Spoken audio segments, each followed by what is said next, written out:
6h48, bon réveil à tous. Julie Bachet est avec nous. Bonjour. Bonjour. Merci d'être là. Vous êtes directrice générale de Vous Financer. Donc, on est courtier immobilier, vous êtes exactement. courtier, voilà.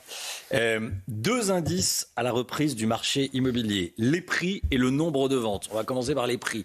Les prix, ils repartent très doucement à la hausse selon les chiffres des notaires. On parle de plus 0,5% au niveau national. C'est ce que vous constatez ? C'est exactement ça. Donc c'est plutôt qu'une vraie hausse, on va dire que c'est la fin de la baisse des prix. Encore que c'est pas aussi évident que ça, puisqu'on va avoir des prix qui vont être très hétérogènes et qui vont être très orientés notamment par le DPE, le diagnostic de performance énergétique. Ah oui, donc il n'y a pas que la localisation, il y a également la qualité du logement. Exactement, c'est plutôt ça même aujourd'hui qui dirige les prix, puisque les acquéreurs sont de plus en plus attentifs à cette note, à ce fameux DPE.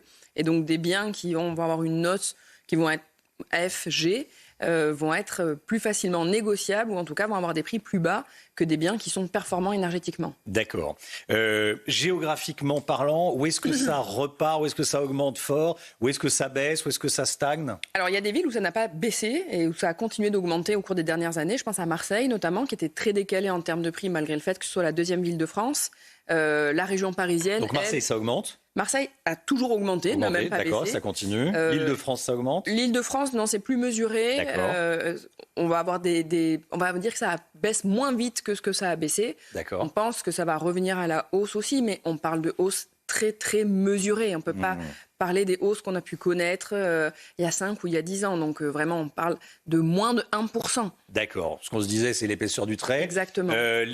Les autres grandes villes, Lyon. Je pense que Lyon va commencer à avoir ses prix réaugmentés aussi. Mais là aussi, il faut vraiment tenir compte de cette fameuse note du DPE, puisqu'on peut avoir des biens qui vont augmenter peut-être de 5 ou 10%, dire plutôt 5, quand d'autres vont être négociés à la baisse fortement s'ils sont énergivores. Oui. Les ventes. Alors les ventes, on va regarder les chiffres. Ça repart assez nettement. Plus 21% du nombre de ventes en Ile-de-France au premier trimestre. Tiens, il manque un R à trimestre, c'est pas bien grave, vous nous excuserez. Plus 21% sur un an, c'est-à-dire ce premier trimestre 2025 par rapport au premier trimestre 2024, plus 21% en Ile-de-France. Donc là, les ventes repartent. Oui, on le constate et on le constate aussi sur la distribution de crédit, puisque la Banque de France a publié ses chiffres de mars, avec toujours un peu de retard, et là c'est plus 70% même par rapport à il y a un an. Donc on voit effectivement qu'il y a un retour des acquéreurs sur le marché, et tout ça est évidemment directement lié à la baisse des taux d'intérêt. À la baisse des taux d'intérêt. Donc du coup, les gens voient, c'est ce que tous les gens qui ont un projet immobilier voient que ça baisse un petit peu. C'est un peu plus qu'un petit peu. Oui, ça a perdu un point. C'est plus d'un point. Et donc sur une mensualité de 1 500 €, c'est 20 000 € de capacité d'emprunt en plus pour ces mêmes acquéreurs. Donc il y a un an et demi, ils pouvaient emprunter 20 000 € de moins qu'aujourd'hui. Donc c'est vrai que cette capacité d'emprunt en plus, conjuguée à la baisse des prix qu'on a connus au cours des dernières années, fait qu'on voit des personnes qui ne pouvaient plus acheter, qui reviennent sur le marché de l'accession, aussi bien des primo-accédants que des investisseurs. Là, on a vu l'Île-de-France. On va regarder au niveau national.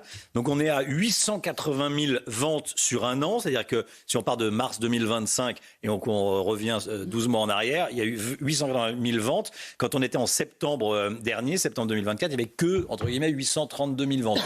Donc, ça pousse au niveau national également. Oui, ça remonte. Alors, il faut quand même se dire qu'en 2021 ou 2022, c'était plus d'1 200 000 transactions. Oui, mais là, c'était anormal. C'était exactement, complètement anormal. L'argent était quasiment gratuit, on vous payait pour emprunter presque. J'exagère à peine. En tout cas, c'est vrai que beaucoup ont pu réaliser des projets qu'ils n'avaient pas, puisqu'effectivement, il y avait des conditions vraiment très attractives. Donc, un marché à 1 200 000 transactions, c'est pas un marché normal. Là, on revient à des niveaux normaux. Exactement. Un marché entre 800 et 900 000 transactions par an, c'est un marché qu'on peut considérer de toute façon comme dynamique. Oui. Julie Bachet, la question que tous les gens se posent, tous ceux qui ont un petit projet immobilier qui leur trotte dans la tête, est-ce que c'est le moment d'acheter ou pas ? Alors, et aussi, oui, pour qui, comment, qu'est-ce que vous conseillez ? C'est toujours le moment d'acheter, puisque si vous êtes locataire, il est de toute façon toujours préférable d'être propriétaire, puisque vous remboursez un crédit, vous amortissez, et au bout, vous avez un patrimoine. Donc, c'est toujours le moment quand c'est le moment pour vous. Oui. Ensuite, aujourd'hui, on le dit, les prix augmentent, mais vraiment de façon extrêmement marginale. Les taux sont à un niveau relativement attractif puisqu'on va parler de taux moyen à 20 ans autour de 3,20. Nous, aujourd'hui, on arrive à négocier des conditions en fonction des dossiers beaucoup plus attractives à même 2,80. Donc, on est sur un niveau de taux qui est très intéressant. Les prix ne sont pas trop élevés, donc je dirais que c'est maintenant qu'il faut acheter. Puisque de toute façon, si on attend une éventuelle baisse de taux qui pourra arriver, mais c'est pas grave puisque son taux, on pourra le renégocier une fois qu'on aura fait son crédit. En revanche, renégocier le prix du bien, ça n'est pas possible une fois qu'on est propriétaire. Il est payé, oui, effectivement. Exactement. Donc je pense que c'est évidemment le bon moment. Bon, merci beaucoup d'être venu ce matin sur le plateau de la matinale de CNews, nous éclairer sur les tendances de l'immobilier. C'est une passion française, comme on dit. Exactement. Ça fait parler tout le monde tend l'oreille. Merci beaucoup. Merci beaucoup d'être venu ce matin. La politique, Yohann Usaï. Hier, François Bayrou a annoncé que compte tenu de la situation budgétaire,